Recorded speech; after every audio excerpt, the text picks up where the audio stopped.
Mga urig sa Nabua, Camarines Sur, negatibo na subuot sa African Swine Fever. Pero ang Jovenes sa Banwaan nakaresibinin aatamano ng mga urig gikan sa gobyerno.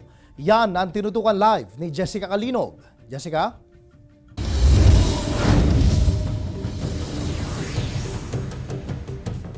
Jessie and swine production o ang pag-aataman nin mga urig ani kaduwa sa mga mayor na hanap buhay kan mga residente kan Banwaan ni Nabua, Camarines Sur. Kaya dakulang tabang subuot ang ipigtataon ng mga ayuda kan man iba-ibang ahensya de gobyerno para sa mga residente na nasa sektor kan agrikultura.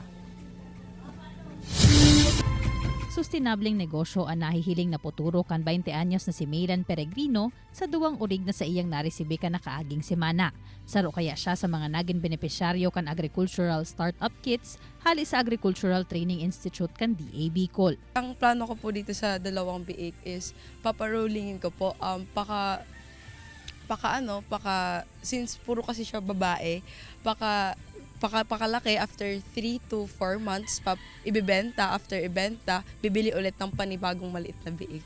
Apuera Kimaylan, 23 na mga Jovenes pa hali sa man iba-ibang barangay kan Banwaan ni Nabua, Camarines Sur ang nakaresibe manintig duruwang urig asin nagsairarom sa training kan ATI Bicol. Parte ini kan programa kan Nabua Local Youth Development Office na naglalaom na matukduan ang mga residente mantang Joven pa kan tamang proseso kan swine production.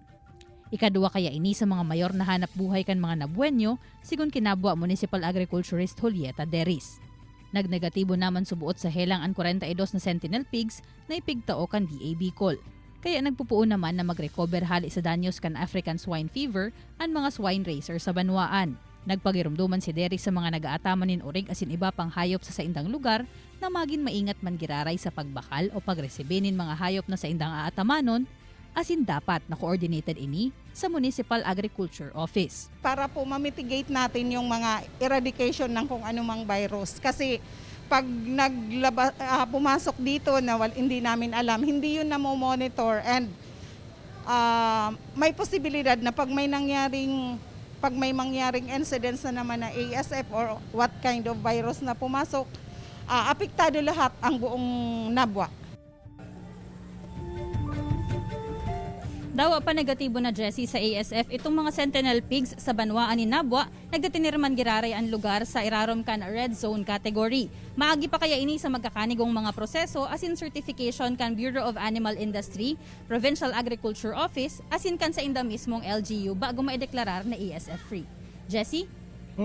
Ano ining red zone category? Ibut bang sabihon limitado pa ng GAD ang hiro kan meat products sa nasabitan ng Banwaan? Jessie, duman sa mismong lugar sa Banwaan ni Nabua, duman pa lang sa slaughterhouse, tig-check naman ang mga naglalaog asin nagluluwas na mga karning orig duman sa saindang lugar. Asin may sealman ini, may tatakman ini kan sa indang slaughterhouse. Pero pag abot naman duman sa restrictions, since nasa red zone category pasinda, itong mga karning orig na o itong mga meat products na produced by Nabua, duman sa naman ini na idadara o na-export sa mga red zone man na mga lugar. Jessie? Jess, balik kita duman sa 24 nakaresibi kan libreng urig gikan sa gobyerno lokal. Paano naging mekanismo digdi nagkaiguban ng selection process para mapili itong 24 benepisyaryo, Jess?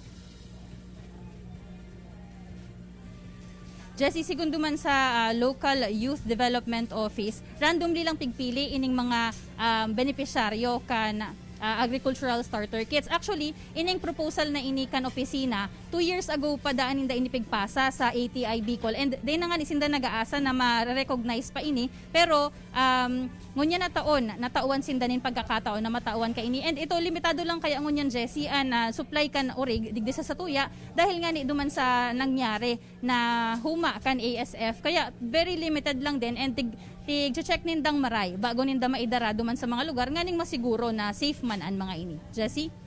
Jess, since libre ining pigtaw sa sainda, paano si income na makukuha kan kada benepisyaryo? Ay gwabang hatian? Ano ang mangyayari duman, Jess?